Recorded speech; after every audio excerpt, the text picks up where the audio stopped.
16 నెలల బాబు ముగ్గురు ప్రాణాలను కాపాడాడు. ఏం మాట్లాడుతున్నావు? 16 నెలల బాబు ఏంటి, ముగ్గురు ప్రాణాలను కాపాడడం ఏంటి, అది ఎలా అనుకుంటున్నారా? మీరు చూసేయండి. 16 నెలల బాబు అవయవదానం చేసి దేశంలోనే యంగెస్ట్ ఆర్గాన్ డోనర్గా స్థానం సంపాదించాడు.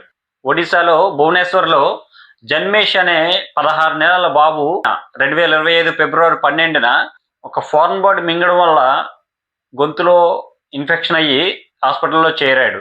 డాక్టర్స్ అతన్ని కాపాడి ఇంక్యుబేట్ చేసి, అంటే వెంటిలేటర్ వేసి హాస్పిటల్లో ట్రీట్మెంట్ ఇవ్వగా ఒక 2 వారాల తర్వాత అతను బ్రెయిన్ డెడ్ అని తెలియజేశారు.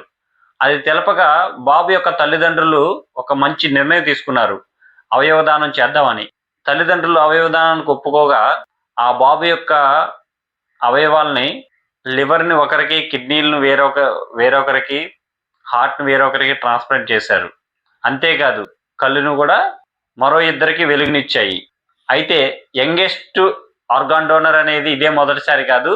దీనికి ముందే ఢిల్లీలో 20 నెలల పాప ధనిష్ట అనే పాప ఆర్గాన్ డొనేషన్ చేసి యంగెస్ట్ డోనర్గా నిలిచింది. సో ఆ రికార్డుని బ్రేక్ చేశాడు జన్మేష్ అనే 16 నెలల బాబు.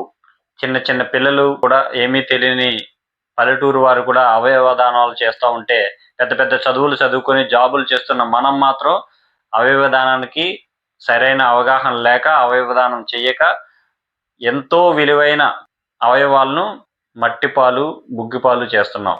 మరొక్కసారి ప్రతి ఒక్కరూ ఈ ఆర్గాన్ డొనేషన్ గురించి ఆలోచించాలని, మనం పోతూ పోతూ మరొకరికి వెలుగునివ్వాలనే ఆలోచన అందరికీ రావాలని ఆశిస్తూ ఈ రీల్ని మీ ఫ్రెండ్స్కి వీలైనంత మందికి షేర్ చేయమని కోరుకుంటున్నాను.